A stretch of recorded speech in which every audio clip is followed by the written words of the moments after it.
Okay, so we go to standings. I think, Jat, you could probably hit on how unstoppable KT looked. Frosk, obviously, you talk about RNG. Golden Road.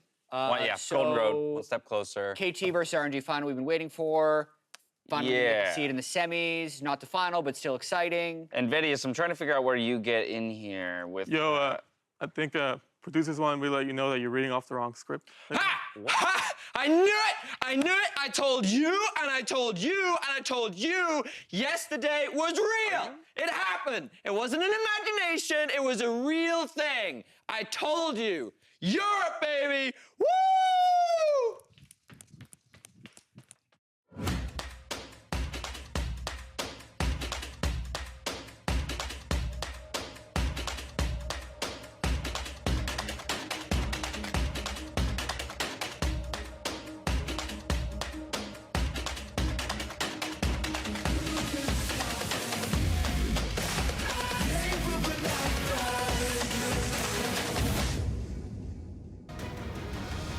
Predictions are irrelevant as Worlds 2018 continues to prove everybody wrong. We'll see what sort of insanity can be cooked up with our series today. It's a clash between regions to kick things off as the last hopes of North America and the LCK go head-to-head in Cloud9 versus Afreeca Freaks. We'll see if NA's number 3 seed can upset the hometown favorites here in Busan. Hello, everyone. I'm James Dash Patterson alongside Indiana Frosker in black, Andrew Vedius Day, and Joshua Jat Leesman. For Worlds Countdown, we had 10 insane games yesterday. Woo. Tons of fun. We're back again for a double best of 5. Vedius, you still riding that high from the G2 victory? Yes. It was so good waking up this morning and realizing it was real. It actually happened. G2, they made the upset happen. I got to cast it, and it was a phenomenal series. And even the fact that you said Afreeca is the last hope for Korea. We're in the quarterfinals, man. Right, yeah. No, you would think we're a couple weeks further down the tournament if we're talking about the last hopes for Korea. Yesterday, though, we did see 2 of the biggest upsets in League of Legends history as Invictus Gaming and G2 Esports took down the tournament favorites KT Rolster and Royal Never Give Up after 10 games packed with action to kick off the quarterfinals. And just proving that 2018 is anyone's year, and this meta happens to favor the brave and the bold. And we saw both brave and both bold performances from Invictus Gaming and G2. The 1-3-1 style, splitting up the LPL Monarchs, eating up their kingdom and taking them down. And then KT Rolster, that roller coaster continues to drop. Oh my goodness, they were 2 hits of the Nexus away from a 3-0. Then we nearly get the reverse sweep. Rookie doesn't buy items to start the game. You think he's tilted off the face of the earth, and then they come back and win Game 5. So Invictus Gaming, they're very happy that that Nexus failure isn't the lasting memory of the tournament, but instead they get to play until semifinals at least. IG going toe-to-toe with KT, and then, of course, we roll that forward into the G2 versus RNG series.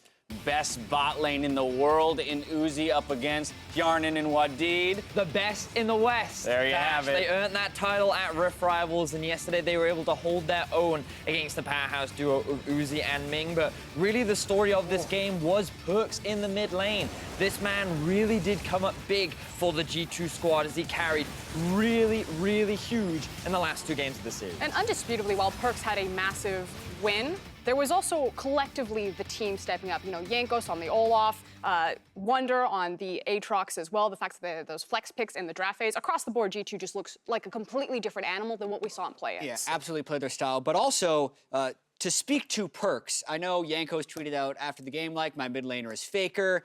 And it got me thinking how well Perks actually played in the final 2 games of a series. And I went back, looked at quarterfinals, semifinals, finals in Worlds history, and the final 2 games. Perks was 18-1-8, an average of a plus 26 CSD, 1,100 gold at 10 minutes, a 789 DPM, a 37% damage. That is actually the best final 2 games of a series at Worlds I've seen a mid laner play. Perks, legendary performance yesterday. An absolute monster in those final 2 games. It is isolated to those final 2 games in terms of those statistics being so fantastic. Series-clinching games, however. Exactly. Went down in the series against a tournament favorite. Pressure moments, and pressure plays out of the top mid laner in Perks. Pick'ems, though, in all the world, there are only 2 people, 2, that still have it correct. So congratulations to you. Pick'ems after yesterday's upsets. I believe both of those people have Fnatic winning the entire tournament. I don't know who they have been playing against. I would be curious to know if it was either KT or Probably RNG G2. now out. Yeah, or G2, Like just hoping for that all-European trends and final. stuff. EULCS Winter Final. Here's the thing, though. When you think upset, sometimes you cast your mind to a huge solo carry performance or some sort of insane Baron steal. And then there are the players that just kind of run face first into the enemy team to say, I'm helping. Presented by State Farm. In Game 5 versus RNG, G2's Jankos makes creative use of Olaf's ultimate to nullify Letme's initiation. MLXG will not be jumping back in, but the Death Sentence will find a target. All of a sudden, White is down. Yes, he managed to get the ultimate off, but it simply isn't enough. Now in a Rise ulti. Look at the Realm Warp. That's going to Perks over the wall. Perks is looking for Uzi. I'm dead, I'm dead, I'm dead. Keep running. Run, run, run, run. No. Run, Rise ulting, they're all Rise ulting. I'm flash. I'm out. I'm fine. The best thing about this play is that Jankos even splits off from his team to act as the sacrificial lamb to draw RNG's attention. Truly the I'm helping play of the day for me. Yeah, it's a mundane play. It almost goes unnoticed, but the impact of it cannot be overstated necessarily. Now, with RNG and KT out of contention, I want to discuss how this changes the title race. Who are the new favorites, if any, here at Worlds 2018? I mean, I think most people are going to be looking at Fnatic at this point. For me, you need clutch and you need consistency, and we saw probably the most consistent performance of any of the teams out of Fnatic after they had a massive group stage, and they also have that clutch factor, and these two guys, Reckless and Caps. And I think that if you kind of look at who else could potentially be favorites alongside Fnatic, IG is the other big talking point. They were the team that went toe-to-toe with Fnatic in the group stages, and after not only taking down a KT, who were expected to be the favorites, but given that they have the powerhouse of Rookie in the mid lane as well, you kind of look at them as seeing as another potential big, strong candidate. Yeah, but you also have to look at the final team from Korea, considering Korea's run the last 5 World Championships. I think Afreeca still stands. And honestly, we all had really good reasons why KT and IG were favorites too. Those were great reasons why Fnatic, I think, can be considered the new favorite. But can we just, like, there are no favorites anymore with the 6 teams that remain? Saying that. Anyone could win the World I think Championship this is that's the remaining? most competitive World Championship we've ever had, given that in the past, every time we set tournament expectations around a team, they often meet in the finals. just lose. But this is the first time, I think, that we've ever seen this many upsets at a World Championship. And exactly, it's the number of upsets. You know, anyone could say that there's going to be an upset, you know, a crazy best of 5, but the fact that both KT and RNG, the tournament favorites, are out in quarterfinals, like, those pick'ems guys start buying lottery tickets, because that's lightning strike, and I don't know if that strikes twice. Yeah, it doesn't normally, but we'll see, because it did strike twice last night in the sense of upsets. We'll find out who joins G2 and IG today with the LCK's Afreeca Freaks going up against Cloud9 in our first series. After that, though, we've got more Worlds action in store as Fnatic and Network Gaming face off in a rematch of the 2015 quarterfinals. Now, while the pressure is mounting for the EU representatives, Whippo's main drive is the fresh memory of Fnatic's MSI run. I think there's obviously a lot of excitement in trying to prove that we're as good as we know we are. Because I think at the end of the day, that's what matters. And I think that at MSI, we didn't get to show that. I think there's a lot of regret in our team that we felt like we could at least take a team like RNG to Game 5 or make it an exciting series rather than a 3-0 wish-wash. So I feel like that's still at least fresh in my memory. And I want to be able to, if we don't make it until the end, we at least get to show that we're more than a threat. I remember at Rift Rivals, Joey, we played the last game against 10A. Didn't mean as much, of course, but Joey told us, we're Fnatic because we play the games that matter. And I feel like that stuck with me because, I want to be a player on this team because I want to play the games that have stakes. I want to play the games that matter. Well, you've made it to the games that matter, Bwippo. The best of 5's the knockout stage, but this is something that Fnatic's been talking about all tournament long, that their eyes have been on the best of 5's in the knockout stage. The expectation for themselves was to skate out of the group in a sense and then really put a challenge on for a world title. And it's really hard to gauge, as we move into best of 5's, is it going to be Bwippo, is it going to be Soaz, when do they make that change, and how does that fundamentally change not only Fnatic's power level, but their drafting in particular? How they've broken the Urgot Aatrox or how they're countering out with Bwippo on the roster is very interesting as we look at these BO5's metas. I'm also just excited to see Fnatic compete in these best of 5's because with this roster last year, they did get crushed by RNG. RNG, and this time around with the addition of Hylissang, with expectations being so high on the squad, I think that they are expecting to win, and many European fans want to see a return of the 2015 Fnatic that made it so far at Worlds. And they definitely can't look past EDG. The 2 Pool 1 seeds from the group stage lost yesterday. In fact, the last time a #1 seed from a region made semifinals was 2016. That's absurd. Fnatic is the last regional champion remaining at the World Championship, so they've done well to get this far. People expect them to go farther, but they have to focus on the day at hand, and I think they showed they can do that in the final day of the group stage. That's our second series, the first being Afreeca Freaks versus Cloud9. Coming up next, we'll take a look at the play styles taken to the Rift today and break down the different lanes in our first matchup, Afreeca versus Cloud9. As we go to break, though, our next MasterCard priceless moment takes us back to a Fnatic who suffered a heartbreaking defeat after a ridiculous base defense from OMG in 2014. It is going to be 1 and 2 for both OMG and Fnatic in groups. This group is wide open. And again this game, do you think it's going to be over? There's Soaz, it's not Cassidy, but it's Rumble. Oh my gosh. To the top. He's going to go for the Nexus here as well. Soaz trying to be the hero. The recall's coming in, but Soaz is on it. One goes back, the rest come in. He's not going to get it. Down. I don't think he's got the damage here, but the Super Minions are coming in. I say he's not got the damage for the Nexus. He's down to half his speed. He's already used his flash, and he will end up falling down. Yeah, but they're playing the stop the recall game, and Reckless is on the heels right now. The recall.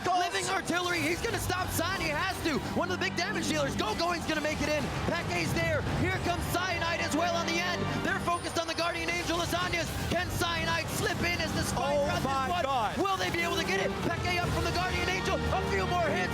Will this really happen? They didn't do it. They saved the Nexus. OMG isn't going to let it happen. Oh, the flash from Gogo, is he going for Reckless? That knocks down. Shut down here by Lovely. Who's the next target? Soaz is in between them, but they're going for Yellow Star. Second man down, make that third and fourth. Peke will fall. It's an 8 for OMG, and that's going to be the game. Great pressure. OMG's Guardian Angels up, going head first in that fight for the down Guardian Angels on the side of Fnatic, and OMG picks up the win over Fnatic.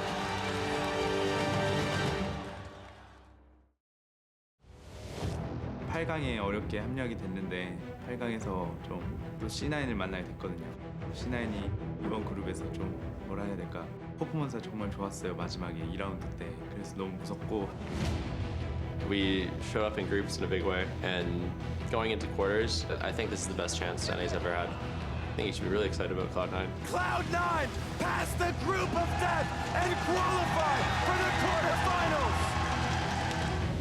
C9은 이제 저희한테 지면 아예 북미 시드가 없어지는 건데, 그냥 서로 이렇게 사명감을 안고 할 것 같아서 되게 재밌는 경기를 할 것 같아요. 지금까지 진행되었던 롤드컵은 되게 강력한 우승 후보가 있었잖아요. 근데 이번 롤드컵은 많이 다른 것 같아요. 모든 팀이 지금 다 우승권에 있다고 생각하거든요.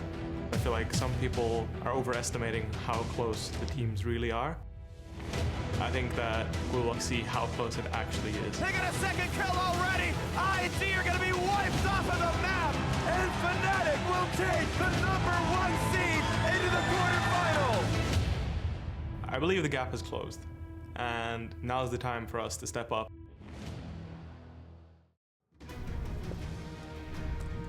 Welcome back. It's World's Countdown. Afreeca Freaks and Cloud9 clash in about 12.5 minutes. Yesterday, we saw the importance of sticking to your style, with G2 finding huge success in their 1-3-1.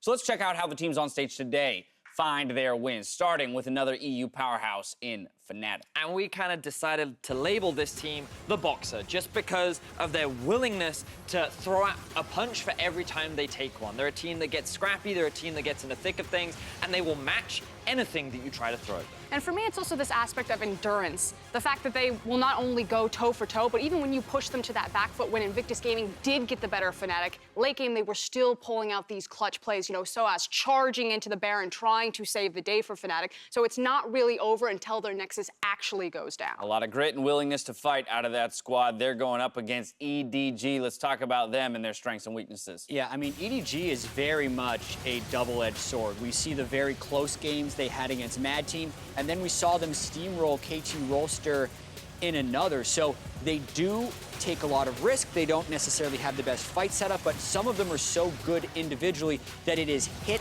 or miss on seemingly every occasion. And if the meta continues to be this really heavy, down and dirty skirmish style, suddenly Edward Gaming don't look so blown out across from Fnatic. You know, there is a chance that if we're going to go blow for blow, that sucker punch can just find them in the right hook from Edward Gaming. All right, liking their chances a bit when it comes to that stylistic matchup. Let's talk about the first series at hand, though, today. Afreeca Freaks, the last hope for Korea. I consider this team the controlled, calculated, almost classic Korean style, given that they don't like to try and snowball. They don't like to get down and dirty. They like to sit above the other teams and look down at the mess they're creating, and they pick the right moment to come in and involve themselves in the fight. That style's dying, though, this World Championship. And Afreeca Freaks, combined kills per minute-wise, 0.4, which is by far the lowest in groups. They have the fewest deaths of teams in group stage, and actually the third fewest kills as well. It does speak to the control. They keep their games very much about turret pushing, fight avoidance, and forcing the other team to take risks. Going to be interesting to see then how Cloud9 chooses to interact with that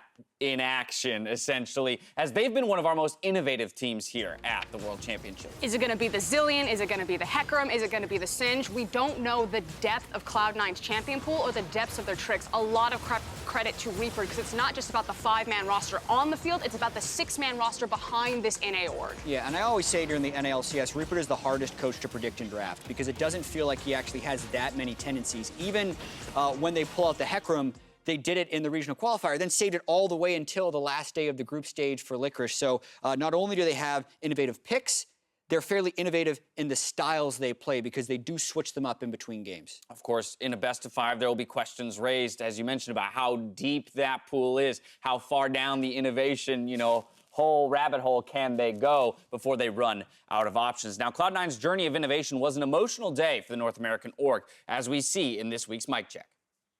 I mean, I'd play Danish if it was Danish. Oh, yeah? Yeah. Oh, yeah? Yeah. Yeah? Yeah. Yeah? Yeah. This is the stupidest conversation I've ever had. All right, so... Look, ready? Oh, my... Yo, sneak in, Cecil. These guys play like maniacs. Psychopaths. What's up, Sneaky? Can you turn up myself, like my own feedback? Yeah. 1 second. Sneaky needs to... Not play too much. Sneaky hears too many idiots in comms. He's like, finally. I turned myself up. I can hear some smart comms. And then they have to back out. Let's step up. Okay. I'm opting him. Okay, Jonathan. Jarvan's in. Kill Sneaky. I'm okay. On their AD. I'm ulting on. I have LeBlanc here. LeBlanc's in here somewhere? LeBlanc's dead. Hey, just in. We win. Yeah. AD Don't chase him. Yeah. Oh, fine. Nice job, guys. Good job. Holy shit. Okay, Tony here. Yeah. Walk camp. I'm on him. We can probably kill him. Mid here. Yeah. No flash. Dead. Nice job. Nice job. Let's Yeah, push. Oh, I actually died. Oh my god. It's okay. It's okay. I don't care about your top 9 picks. Thanks, man. Yeah. Eric's our nice rock up there. Doesn't need a champion. We can beat RNG next one. Yeah, I mean, Vitality can do it. We can do it. Hell yeah. Sneaky can do it. We can do it. Hell yeah. Signs right here. We need help. We need help. We need to cover. Ulting Jensen. I have a wall on him. I got kicked. Flash. Watch Cyan Q. Hit front. Hit front. Kaisa. Excited. Finish him. Kill Cyan. Kill him, Bear. Got him. Oh, we don't have wave. We don't have wave. Lee's here. I'm just hitting Nexus. Oh, we can kill them all. We already Good job, boys. Yeah. Nice shot, boys. We're gonna need some high energy as well. Yep. I'm starting the game. No! Okay. Nice. Nice. Nice Nice energy. shot, Dennis. Give me Hecarim. All right, go for a confidence one. Hell yeah. Let's go. Hell yeah. All right, let's go, Eric. I'm on 5. Flash. Another flash. I'm just running for vision. I'm alive. I'm on Syndra. You win, guys. You win. Syndra's dead. Yeah. And Getting the mid wave. All right, I use multi, but it's fine. nice shot, guys. Nice. What's the draft? It's gonna be random. Random draft. Cloud9 loading up against Afreeca Freaks in not too long, the LCK's last hope in the tournament. I want to talk about this squad because even pre-tournament, they were known as the prep squad, the one that with enough time would come in with a good plan of how to dismantle any team they're going up against. Of course, we've had a truncated amount of time between groups and knockouts this year around, as well as the fact that nothing this year seems to be going as expected. I know, it feels like the bat signal went off and you're waiting for Genji or SKT, KT Rolster Griffin. Someone's gonna save the day and out rolls Robin with the Afreeca Freaks.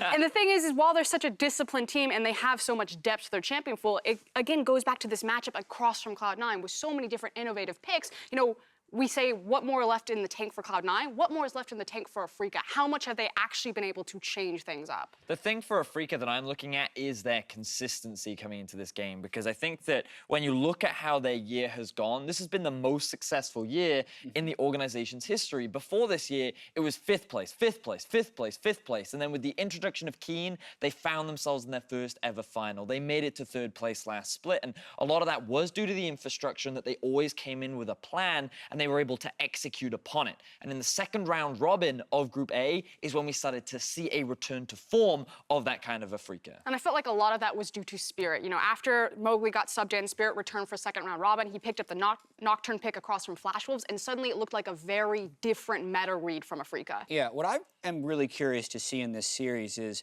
what they've actually adapted in the time off before the quarterfinals, because the difference between first week Afreeca and second week Afreeca was huge. I actually feel like in first week, they were trying to be adaptive and say, okay, we're going to be able to pull out the Akali in the top lane, you'll split push with that, or we'll do a team fighting comp with Sion, but those failed. And in the consistent day that, you know, they adapted to, they really just went back to their bread and butter, which was a slow controlled game with a late scaling split push top laner, and they 4-1. So the question will be, do they just run that as many times as possible, or do they actually have something new that could surprise Cloud9? Well, and as we saw yesterday, adaptation within series is just as important as the adaptation between the stages, because you know, we're watching all of a sudden Aatrox go through a pick ban, you know, where it was 100% from, you know, up to that point. And so, again, I'll have questions about Afreeca's willingness to make those kind of, you know, in-the-moment adaptations. And who's going to show up in the moment on the day? Because while Afreeca did have a good turnaround from week 2, you know, it was a compressed amount of time. That could have just been that on that day, Afreeca were just playing very well, and then they go back to their previous performance of the other 2 days. Now, on the other side of the matchup, we've got Cloud9. They're looking to continue their Great Worlds run by securing a semi-final spot.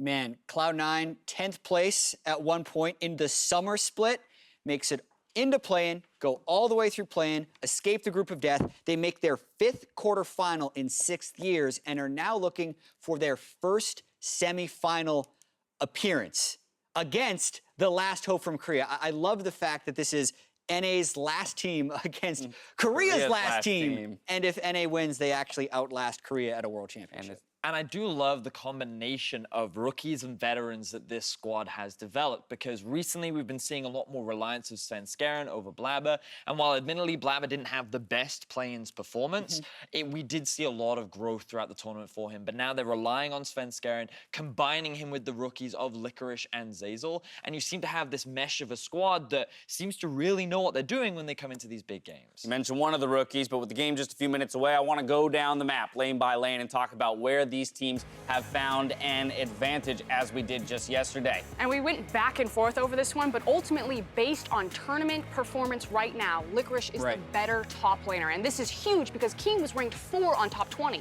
Absolutely. I think so many of these choices are actually incredibly close. The bot lane checks, both going to the Afreeca Freaks. I mean, when you look at the group stage statistics, they have had actually much better laning than the C9 bot lane, but that doesn't mean that Zazel won't be able to make plays or Sneaky won't be able to have a clutch late game team fight. These are much closer than the checkmark scorecard we did yesterday between KT and IG. I think it's really matchup dependent, especially for that bot lane, but I think that something that was actually close was the difference between Jinsen and Kuro. And that's before we even get to the topic of intangibles, right? We've talked about the lanes in their isolation, but there are many things like Cloud9's innovation and/or Afreeca's prep that need to be taken into account. Yeah, and I wanted to talk a little bit more about that, Dash, because one of the big innovations that we see from Cloud9 is this use of the Zilean and the Shen. And I think that it fits very nicely in how they like to play, in the way in which they love to be aggressive, they try to force a lot of fights and skirmishes in the early game, and champions like Zilean in particular give you that extra bit of revival power. You know, they bring you back when things are looking pretty dire. This is a fantastic example against Vitality, where it looks like this fight should have gone in Vitality's way, but again, the use of the Zilean ult really benefits them. The problem is it sometimes compensates for some of the mistakes that we see from Cloud9, where a lot of individual members overstep. They aren't aware of what's going on in the map. And if we just look at this one where Sven Skaren is trying to clear out a ward, he should have died here. But because of things like the Zilean ult, these mistakes are compensated for. So, again, we'll be looking for, one, what happens when those things are taken off the table and how does C9 interact? And then has Afreeca even identified these things and learned how to play around them or maybe punish C9 for their tendencies? Throughout Worlds 2018, though, we've learned that you should expect the unexpected. And with that in mind, no matter how unlikely upsets may be, or even at this point, the expected may be, I want to see how it translates into today's predictions. So, down the line, starting in our first series, Afreeca versus Cloud9. Frosker, and who are you taking? I don't think Lightning's going to strike 3 times in a row, although who knows. I'm going to go Afreeca 3-1. I just think the adaptation, the turnaround time, the fact that Afreeca have a lot of experience with Cloud9, I think that we'll be able to see something crazy in the draft, and we'll go back to that controlled style. A 3-1 for the LCK. Vedius, what are you thinking? I'm in agreement with Frosk. 3-1 Afreeca. For me, I have to go with what my analytical brain says. I feel like Cloud9 have a little too much over-reliance on some of these specific picks, and I feel like Afreeca will come in prepared. Yeah, that was your first mistake, going with your analytical brain. Were you watching yesterday? Like G2, IG, I think you have to expect a little bit of unexpected stuff. I'm hoping that this is the year C9 breaks through to semifinals. I'm going to go C9 3-2. They have something new in the bank. Afreeca might not be able to play anything but that top lane style with Keen, and if Licorice can match him in the 1v1, Cloud9 can take the series. Jat says we're going the distance. We'll see if Afreeca has anything to say about that, and we'll see which teams deliver for the region as we send it off to Freak, Papa Smithy, and Kobe for Game 1.